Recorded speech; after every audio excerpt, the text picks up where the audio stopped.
ओम नमः शिवाय। जय महाकाल। मात्र शिव मंदिर में जाकर मात्र शिवलिंग का स्पर्श कर लेना।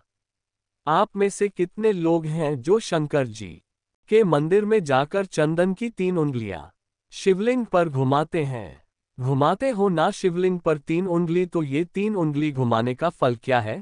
क्या फल है शिवलिंग पर ये 3 उंगली घुमाई जाए तो इसका फल क्या है? तो आपको लगेगा भगवान शंकर को त्रिपुंड लगाना है। बोलो सही है गलत है? आप तो यही सोचोगे ना कि शिव जी को त्रिपुंड लगाया गया है, पर नहीं। शिव महापुराण की कथा कहती है, ओम शिव महापुराण की कथा यह सागर में जो चल रही है, इसमें आप अगर विदेश्वर संहिता को या पार्वती खंड को निकालो या आप स्कंद पुराण का या लिंग पुराण की कथा को उठाकर देखोगे तो उसमें वर्णन आता है, जब कोई पुरुष नारी या बच्चा अगर चंदन लेकर गया है, अष्टगंध लेकर गया है, या जल चढ़ाने के बाद चंदन भी नहीं है, अष्टगंध भी नहीं है, लाल चंदन भी नहीं है, और मात्र उंगली से 3 लाइन खींचता है, उसका मतलब त्रिपुंड लगाना नहीं होता। उसका मतलब होता है कि उसने एक पार्थिव शिवलिंग का निर्माण कर कर पूजन कर ली है। ये फल प्राप्त, उसका फल ये प्राप्त हो। अब आप तो अभी तक सोचते थे कि हमने तो चंदन लगा दिया, हम तो भगवान को चंदन की लाइन खींच, हम भगवान को त्रिपुंड बनाकर। त्रिपुंड नहीं, भगवान शंकर को आपने त्रिपुंड लगाया, वह अपनी जगह पर भगवान शंकर को आपने 3 लाइन खींची है, हाथ का जो स्पर्श कर कर घुमाया है, इससे पार्थिव शिवलिंग के निर्माण का फल प्राप्त हो जाता।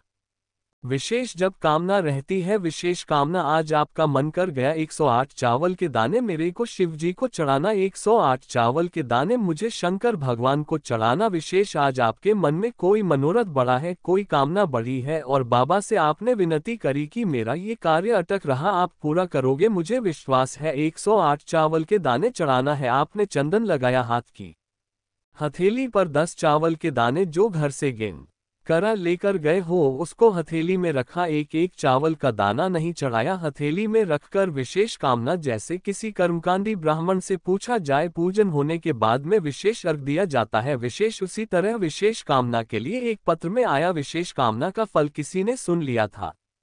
कने गुरुजी, शिव महापुराण की कथा 4 महीने से टीवी पर सुन रही हूँ। मेरे छोटे भाई की शादी 5-6 साल से नहीं हो पा रही थी, तब आपने कथा में पशुपति व्रत के बारे में बताया था, अक्षत की पूर्णता के बारे में बताया था। मैंने मेरे भाई के लिए करा और बाबा की कृपा से मेरे भाई की शादी 26 जुलाई की है। मैं शिव बाबा को पत्रिका देने के लिए निमंत्रण पत्र भी, पत्रिका भी विशेष अर्घ की महत्वता जैसे है उसी तरह अक्षत की विशेष 108 अक्षत के दाने हाथ में हो, और आपकी कामना कर कर जिस कार्य के लिए आपने बाबा को आज स्पर्श किया है, हाथ में लेकर जहां आपने चंदन लगाया है, उसी जगह पर हथेली से बाबा को चंदन वाले स्थान पर उस 108 चावल के दाने को रख देना चाहिए, छोड़ देना चाहिए या लगा देना चाहिए। विशेष अर्घ का महत्व किसी कर्मकांडी ब्राह्मण से अवश्य पूछना कि उसका फल क्या होता। विशेष अक्षत का महत्व शिव महापुराण की कथा कर विशेष। अब आपका समर्पण, आप जो देवाधिदेव महादेव को समर्पण कर रहे हो, भगवान शंकर की आराधना कर रहे हो, भगवान की स्तुति कर रहे हो, भगवान शंकर के स्मरण में लगे हुए हो, उसका एक महत्व, उसका एक सुख शिव पुराण कर है। आज चावल के दाने लेकर तो यहाँ मात्र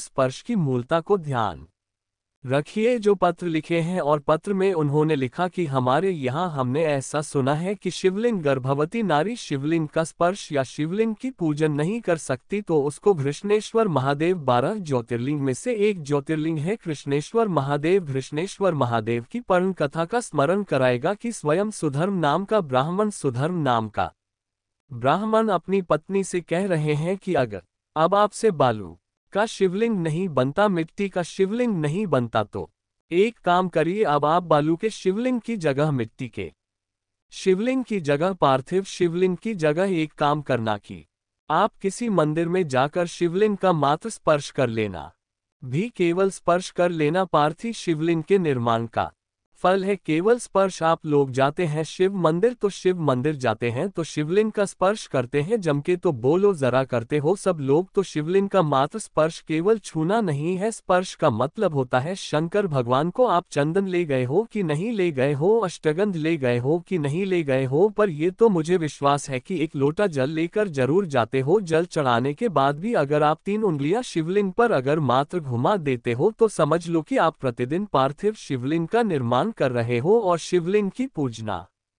प्रतिदिन आप शिवलिंग का स्पर्श मात्र घुमाने पर ही पार्थिव शिवलिंग का निर्माण कर। अब जिसके मन में संशय है कि शिव जी का गर्भवती नारी पूजन ना करे और ऐसा जिसने बताया है ना, तो उसको जरूर एक बार पकड़ के लेकर आना और बताना कि भाई कौन सी पुराण में किस जगह लिखा है कि ये शिवलिंग का यहाँ पर दर्शन नहीं करना चाहिए, उसका वर्णन होना चाहिए। अगर शिव महापुराण की कथा में से कोई भी चीज चढ़ाने की बात करते हैं, जैसे काली मिर्ची चढ़ाने का बोला, तो उसका भी प्रमाण शिव महापुराण में है। आप छाट सकते हो, निकाल सकते हो, देख सकते। गेहूं के दाने का प्रमाण शिव महापुराण में, अरहर की दाल का प्रमाण शिव महापुराण में है, दुर्वा के जल का प्रमाण शिव महापुराण में, डाब के प्रमाण शिव महापुराण में है, चावल का प्रमाण शिव महापुराण में है। कौन ककन सी चीजों से भगवान शंकर के शिवलिंग का निर्माण होता है, यहाँ तक वर्णन करा गया कि भस्म से निर्मित शिवलिंग का भी पूजन हमारे महापुराण में। आप शंकर की आराधना में जितनी भी चीजें व्यासपीठ से अगर श्रवण करते हैं तो उसका स्मरण आपको रहना चाहिए, उसका स्मरण रहना चाहिए। महाराज गर्भवती नारी भी शंकर भगवान के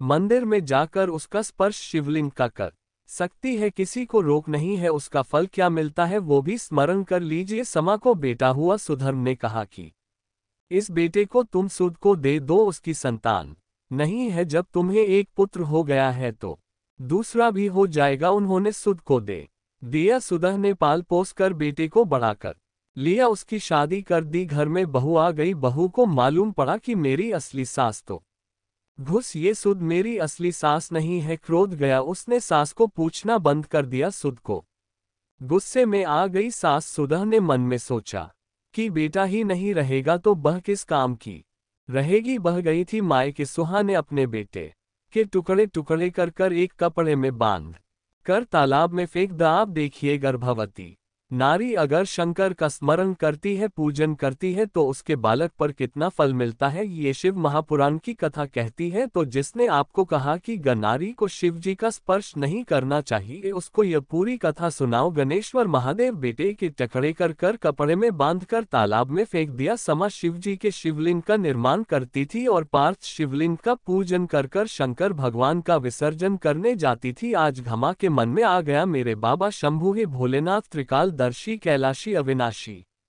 प्रभु, बेटे को बहुत दिनों से नहीं देखा।